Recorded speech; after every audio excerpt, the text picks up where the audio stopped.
to talk about turning math anxiety into math confidence. And I'm going to tell you what happened a few weeks ago. And I was sitting with a third grade student, and I gave him this riddle.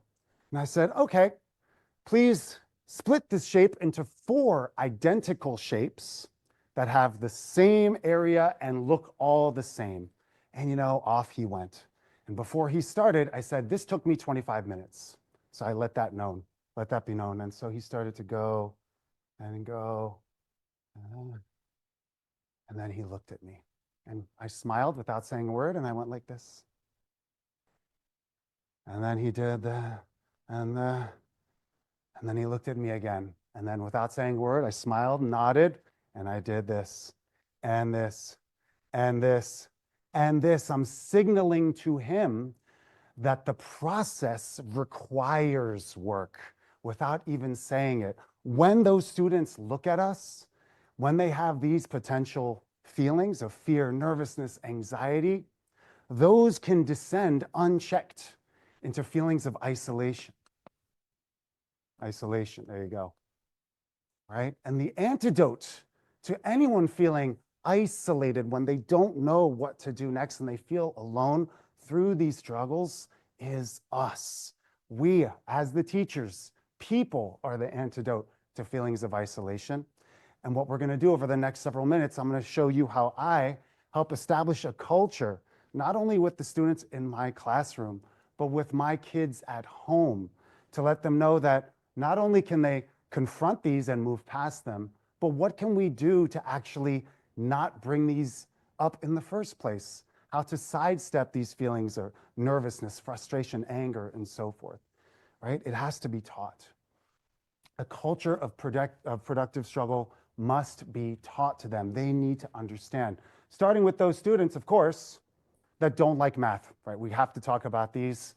The ones that I've heard many times over the years say, Mr. Dude, I just don't like math. I hate math, they would say. And so my response to them is, well, what's 5 plus 5? And they would say 10. And I would say, do you hate that 5 plus 5 is 10? And they would say no. So I said, okay, somewhere after 5 plus 5 equals 10 and before where we lost you is when you developed the dislike.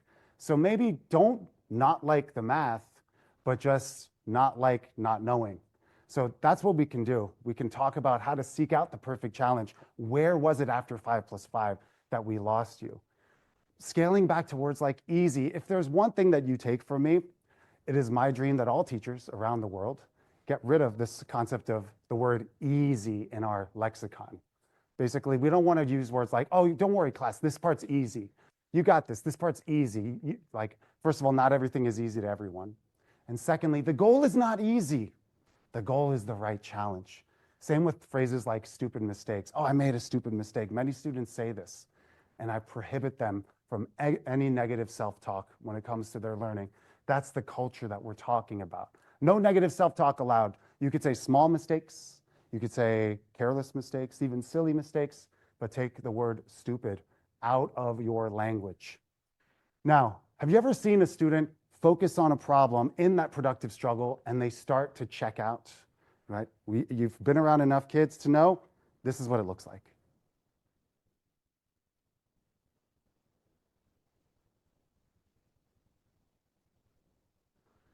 When I see that in students, I remind them of the Olympic weightlifting event known as the deadlift to overhead press. And I said, this is your brain right now. We don't want deadlift when it comes to math learning, when you're doing so many calculations, you're having such a high load to bear all at once. Remove all the weights off the bars, lift only the bar, and take deadlift thinking out of math learning. We want to do that by what I call throwing rocks to step across the creek. Students love these types of cultural concepts. This is a phrase that I use with students. Growing up in Maryland, there'd be a little creek, let's say, and here we were as little kids, and you can't just leap across the creek, much like you can't just solve a problem instantly. So we would talk about how we used to throw big rocks, splash, into the creek. And then from there, you'd throw another one, splash, and then you just hop across and get to the other side. So John, you mentioned this concept of drawing shapes like prisms. That's what I do. Whenever I see the student in that deadlift phase, I would say, what can you throw? Is there a stone you can throw? Is there a stone you could throw?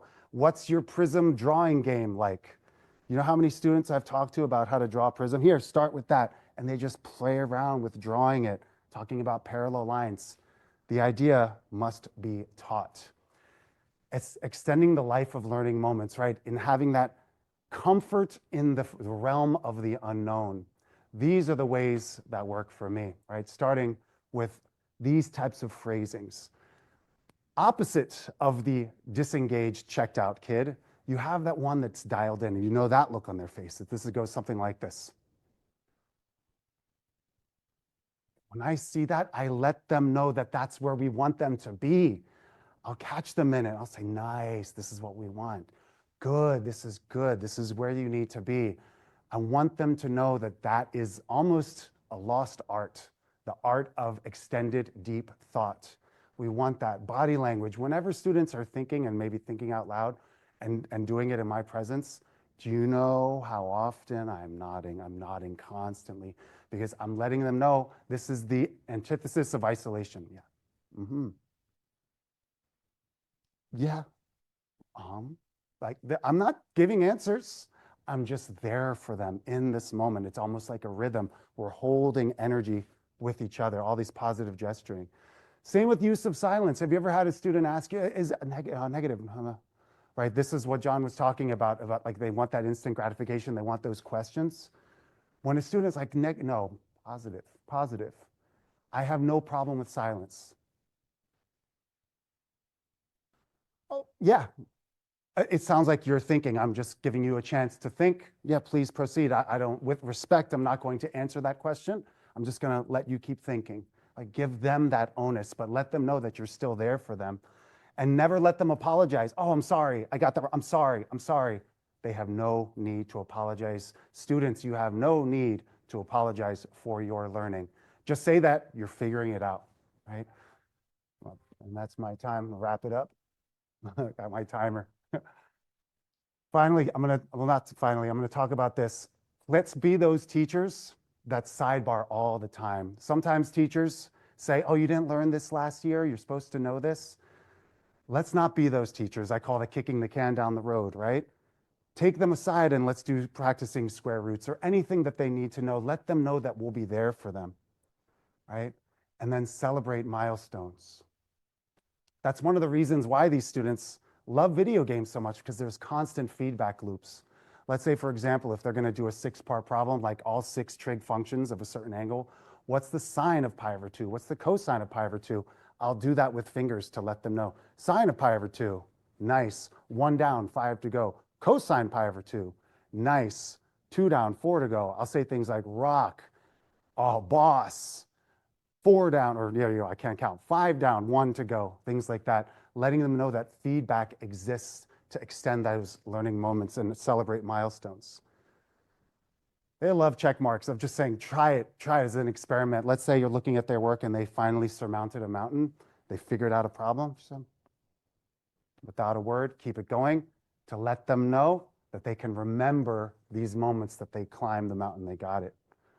Lifelines. This is the part where I'm borrowing from Who Wants to Be a Millionaire, the old game show, where let's say the student is ready to be independent, wants to do that productive struggle, but wants to do so, let's say, within the safety of having a teacher around or their friends around. So I would say, you can ask me any question you want the second you get lost, and I will answer it. Those are called lifelines. How many lifelines do you think you need? There is no wrong answer. And they would say 3. And I would say 3 granted, go. So now they know that they're working independently, but if they hit the wall, they can ask questions. And then they want to challenge themselves. They'll go to 2, then 1. And finally, what I'll end on is this. Students need to know that they were able to accomplish something. Sometimes they're just so into the next problem. What's the next thing? The next thing. It's our job to culturally bring them into that space and say, remember you were struggling with this? You figured it out. So you're telling me that you know how to figure out difficult problems? We have evidence on your paper right here, okay? Please remember this moment is what we can say to them. Basically, yes, it's important what we're teaching them, but what we can do to enhance that confidence is to think about how we're teaching them. All right, thanks for rocking with me.